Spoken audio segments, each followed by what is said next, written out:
think of a way to be very, very smooth and generous with your reader.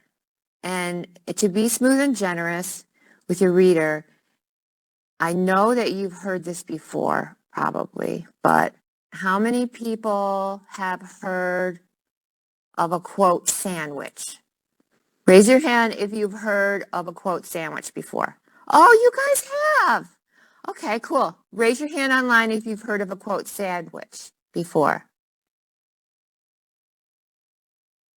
They're not raising their hands. They're not raising their hands. Okay, well, all right. So you're going to learn about a quote sandwich. Okay, so speaking of beautifully, gorgeously marbled pieces of meat, here is some meat.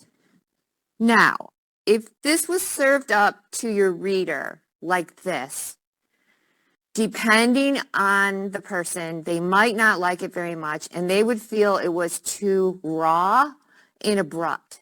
And they might feel like they were slapped in the face when someone walks into their, well, they order a sandwich, or they want something to eat, and someone comes out and just puts this bowl of raw meat in front of them.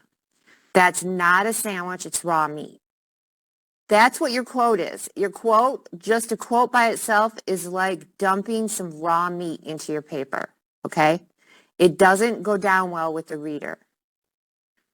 Or if they were a vegetarian, it would be like serving them just one leaf of lettuce on a plate with no accompaniments, and it could be considered to be a little bit abrupt and not really, your reader might not be very receptive. They're also hungry for wanting more, okay? Here is your sandwich. This is your quote sandwich. So let's imagine that if you're a vegetarian, the meat is plant-based, and if you're not a vegetarian, it's just regular meat. This is your quote sandwich. So the bread on top is where you introduce your quote. You need to introduce your quote. That's your signal in, but you should go beyond just signaling in. I mean, signaling in is like the basic, but you want to massage the quote in. That's like one of our articles. I don't know if it's this week or next week, talks about that. The quote itself is the guts of your sandwich. It's the cheese, the meat, the lettuce. That's the golden guts of your sandwich. And then the bottom layer of meat, that's where you gently lead the reader out of your quote. So even if you don't have a page number, you can still create your quote sandwich. So we'll go back to our example that we were doing with Julia. Oh, Julia, where are you? Here she is. Okay, so I've got my signal in, but here's the signal in the article. Moskin states, this is helping to create the bread. These two sentences together help create the bread. We don't have the whole paper, but maybe I lead up to it. I'm writing the paper. I'm like, well, my grandmother made really great beef stew. She taught me all about it. But she didn't teach me some of the secret tricks of making beef stew, period. A writer by the name of Julia Moskin wrote an article in the New York Times about beef stew. So then I gently help the reader move from me talking about my grandma and my perspective to what this other person who works for the New York Times said.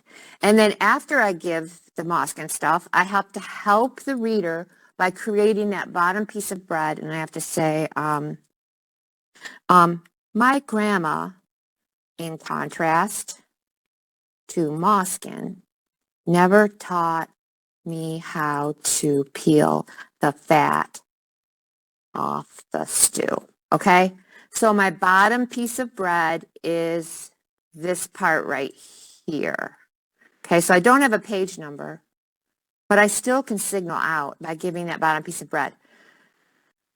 What you do to signal out when you don't have a page number, or when you have a page number, either way, because the page number is not enough, is you refer back to the quote and you say something about it. You give your opinion, analysis, or whatever. Okay? So that is your quote sandwich lesson. See, here's your sandwich. You don't want to serve this up to your reader. You don't want to serve that up to your reader. You want to serve this up to your reader.